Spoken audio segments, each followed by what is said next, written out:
Hey guys, it's the Psych NP, and today I hit my 1 year practicing as a psychiatric mental health nurse practitioner. The question is, was it worth it? Alright guys, let's get to it.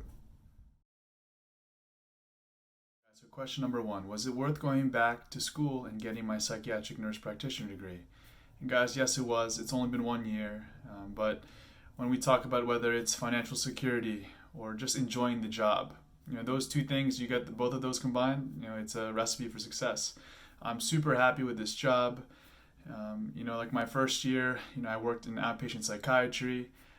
I'm actually leaving that practice now. I wanted to get some skills, learn. I knew it would be good to have some support with whether it's other psychiatric nurse practitioners, other psychiatrists, psych PAs, and I learned so much also working with LCSWs, therapists, psychologists. But now I use all that knowledge and I've taken it into starting my own practice. So for me, it's only been a year, but the returns have been exponential. I think overall I'm just a lot happier as well.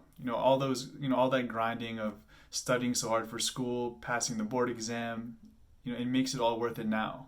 I get to experience, helping so many people. The reason why I did the Psych NP program was because I wanted more autonomy, and that was the main thing. I did an interview with the psych dude, about a year ago, and he was asking, what's the reason why you want to become a Psych NP versus being a Psych RN? And the main reason was I wanted more autonomy, I wanted more responsibility. I really wanted to critically think. I just felt like I wasn't using my head enough. And in 1 year, I've had complex cases, simple cases, everything. Every case is different, every day is different, and I've learned so much. I think just seeing my growth and obviously just seeing how my patients, seeing them for 1 year, a continuum of seeing them since last May to now, and seeing how a lot of them have gotten a lot better. There's still some that haven't, but this it comes with the territory. But overall, guys, I'm super happy being a Psych NP. To me, it was one of the best investments I've ever made. Am I working harder now as a Psych NP versus when I was an RN? I would definitely say I'm working harder, especially lately. So at my outpatient psychiatry job, I'm still going to be working there for 2 more months, and I'll be leaving. But I'm working there Monday through Thursday, 8 a.m. to 6 p.m. And then on Friday and Saturday, I have my own personal private practice that I'm working in. So 6 days a week, I'm always off on Sundays. This is my day to relax, decompress. But overall, even before my private practice, I was working 8 a.m. to 6 p.m. Monday through Thursday. And these days were 10-hour days, but they were pretty busy. My lunch break, you would think you get to eat, but really you're obviously going to be catching up on notes, responding to emails. A lot of people gave me tips because I had a 6-month video and I talked about how, the reality of being a Psych NP and how I was still responding to emails, on my days off. Do I still, am I still responding to emails on my days off or after hours? I still do, not all the time, but I'm very selective on the ones if I feel the patient is not going to do well, maybe they need this refill right now. Well, then I'm going to do it. But if it's something that they're a couple days away and they'll be okay without medications, or this side effect is not too significant, I'll try to respond the next day. But I've worked a lot on my time management and also trying to make sure that I don't get too stressed out too much, because I was at first I was doing my best. I tried to respond to emails Friday, Saturday, Sunday after hours, and these patients would constantly email me nonstop.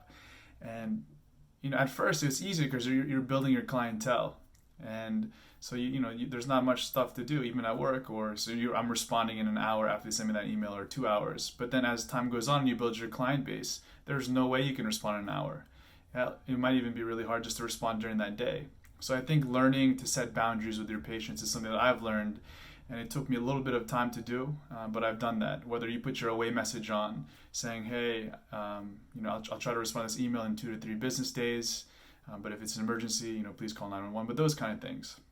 But I would say just the mental aspect of it, critically thinking, because these days, every day is going to be different, but I've had cases where I'm like thinking, gosh, what am I going to do? What can I do? And in my head, I'm just thinking of new plans. What's going to happen the next time they come in after if I do this change? It's always about critical thinking, whether you have to talk to your peers and ask for help.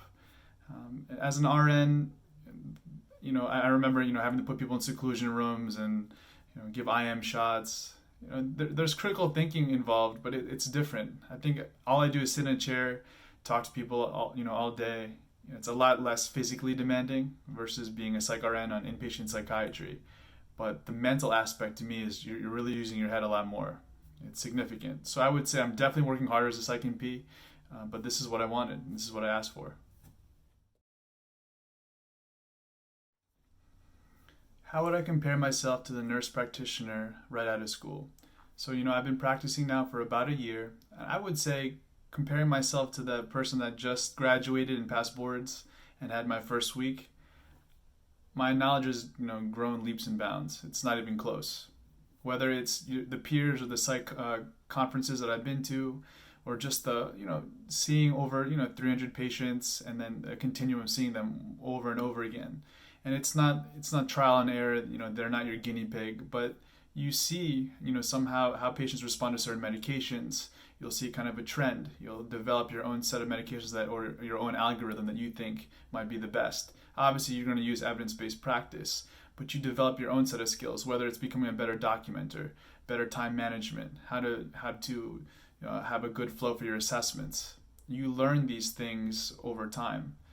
When you first get out, no matter how many books you read or how good you think you're going to be, you're not going to be good. That's just the truth. But you're going to become a lot better every couple of months, every 3 months. I think you're learning so much. It's funny when you have a new grad that gets hired, new psychiatrist, new Psych NP, new Psych PA, and they're new. And they might have had the residency, but you've definitely you're more experienced, you're going to know a little bit more. But when some of the questions they ask, I remember some of the questions that they're asking me now that I would have asked before as well.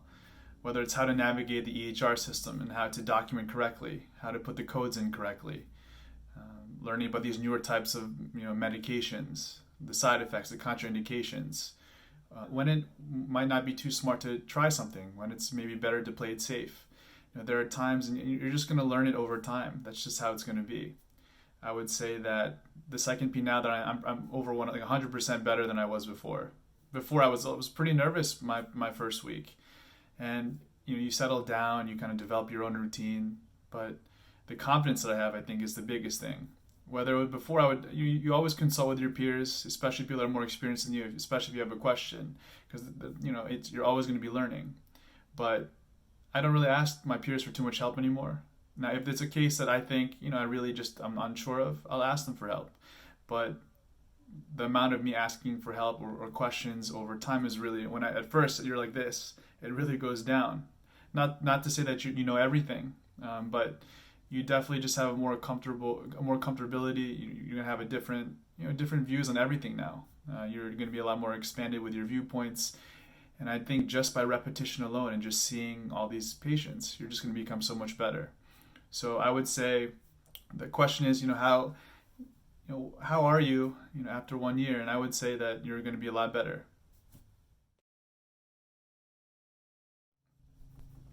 What tips would I give people looking to enter the profession? I would say, guys, the first thing is to get psych nurse experience. I think it's invaluable. The things that I've learned as a psych nurse are things that I'm still using today. I think just being able to, I think I had 2 years of experience as a psych nurse, I was able to learn, how these medications affect them. I would look at their affect, see them in the social settings, in the milieu. There are certain things that I was able to see. I saw how antipsychotics affected the patients rapidly when I gave them IM shots. I saw how Benadryl affected them. I saw how Ativan affected them. As an outpatient in outpatient psychiatry, I'm prescribing the medications and they come to me subjectively and tell me what's going on. But I was able to learn and see how these medications, firsthand affected the patients. I would also say, as a Psych NP student, don't just use the books that they tell you to use. Obviously, your exams are going to be on that. But for me, I can't read dry material or I guess do a dry review course. There's just no way. I get bored. I have a short attention span. So I bought Memorable Psychiatry and Memorable Psychopharmacology. These are 2 books that I use because they're fun to read and they're easy to read. I was able to use those, and it took me maybe 2 days to read one, and some days I would still read over them while I was in school. All these dry books are really hard to read for me. And then I also used the Lantern Review course. I bought it when I was a Psych NP student at first. I think it was my first semester, and I wanted something that was easy again to kind of watch. They're like short clips, like 3 to 4 minute videos, images, diagrams, and case studies, and they really helped me out a lot with my courses and my classes. Not to mention help me pass a board exam. So I would say look for other alternatives that you can use that can really help you, because for me, I just can't read a book that's, I know that it's material you have to learn, but for 40 pages. But if I can read a book that is a lot easier, has fun acronyms, a lot, Memorable Psychiatry has that, Memorable Psychopharmacology has that. It's easy to learn. The Lantern Review is quick 3 to 4 minute video segments that are, again, easy to learn. The links are in the description below. I have a 10% coupon code for the Lantern Review. And another thing, guys, is in terms of becoming a Psych NP, you want to know that there's going to be stress. It's not all sunshine and rainbows. It's not like that in any profession, but I would say that you have to be prepared, because you are helping people that are mentally ill, and a lot of their stressors a lot of times can kind of come back onto you. So you have to learn to de-stress, set boundaries. And once you get a hold of that and get a hang of that, then this profession, it's already really rewarding. But when you can balance and, balance your own stressors, help people, there's really no better feeling. This profession is great. It's opened up so many doors for me. And I would recommend, people that if you genuinely want to help people and care for and really help promote mental health, to me, there's not too many better professions. All right, guys, the Psych NP. Out.